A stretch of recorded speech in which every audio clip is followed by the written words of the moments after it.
Hello YouTube, it's Sam. It is Saturday, February 18th, 2012.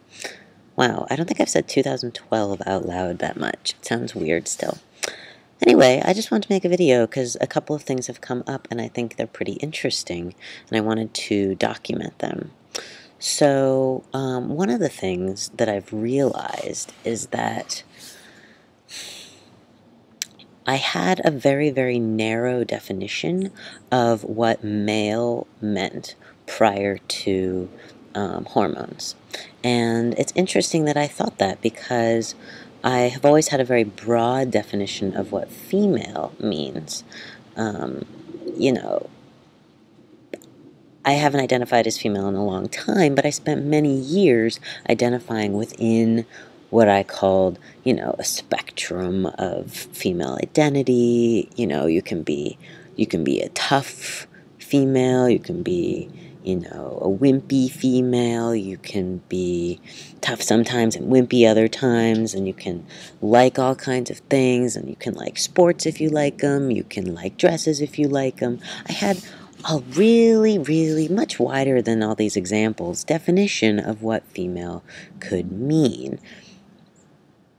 And that was okay. And I lived in that world of underneath the word female for a long time and was able to make it work for me. And I said for a long time, I'm a different kind of girl. I'm a girl, but I'm a different kind of girl.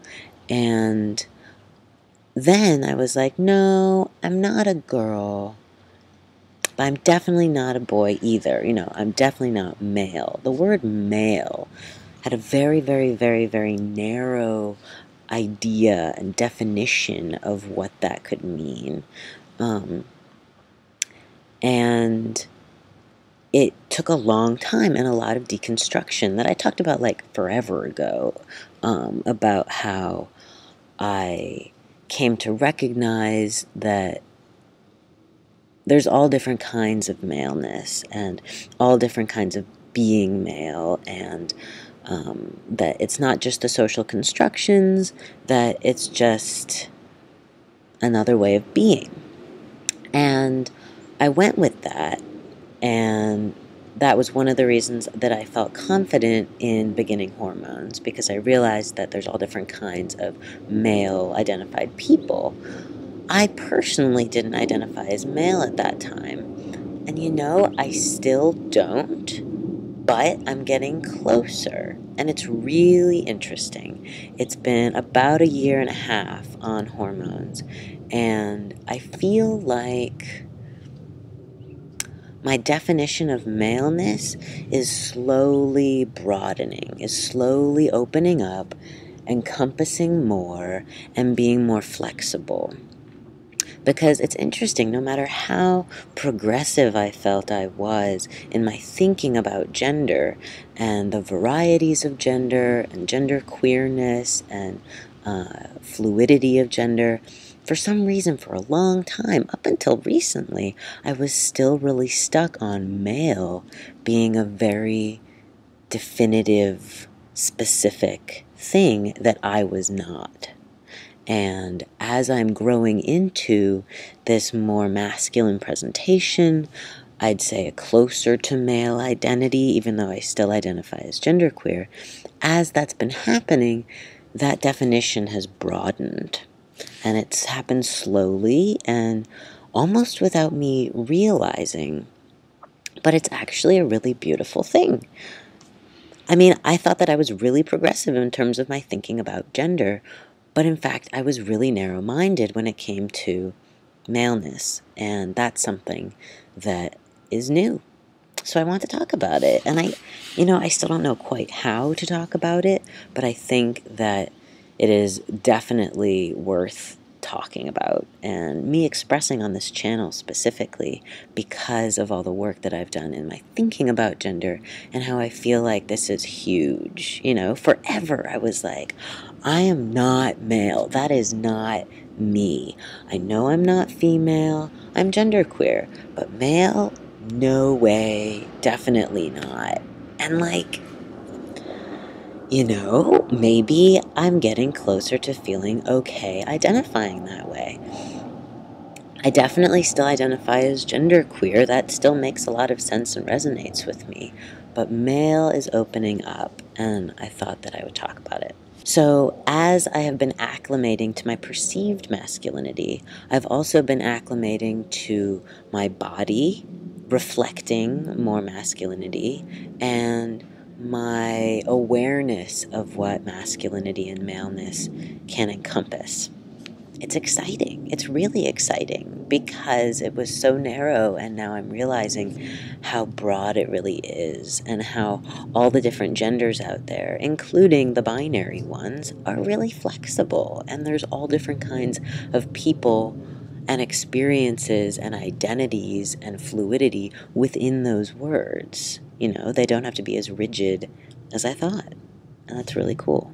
So switching up gears a little bit, I want to talk about two other things. One is that I worked a job and I was stealth.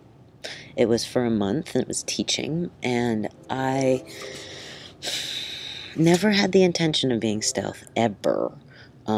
But it's one of those situations where it was like, is this an appropriate thing to talk about, or is this just not relevant and I should focus on the task at hand? And that's kind of how I felt. Like, teaching has nothing to do with my gender and my gender identity.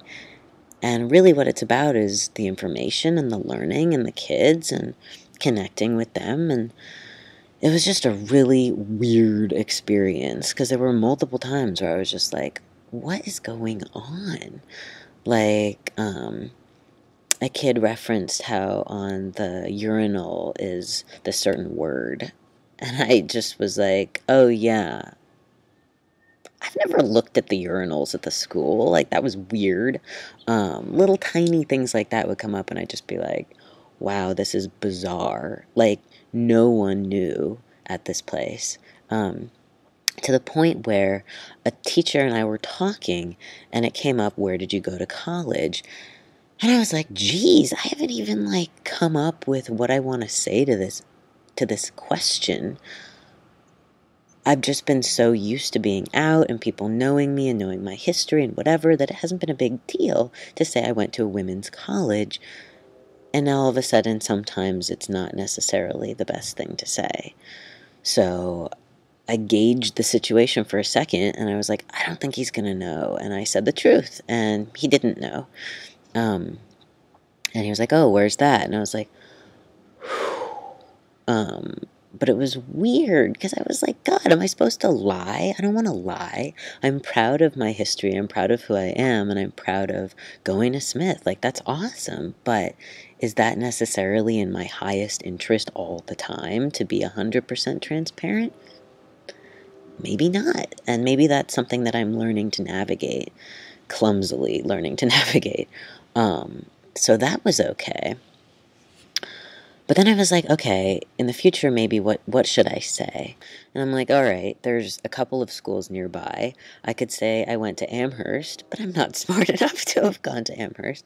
I could say I went to UMass, but I don't want to say I went to UMass. I went to a small school. That's like a really big school. I could say I went to Hampshire, but Hampshire is really, really specifically alternative, and if I had gone there, I'd have to understand things about the culture and the way the school works, and that would just be hard. I obviously won't say I went to Mount Holyoke. That's another women's school. So, yeah. What am I supposed to say? So then I was like, all right, well, there's a lot of schools in Boston. Maybe I should just pick a school in Boston.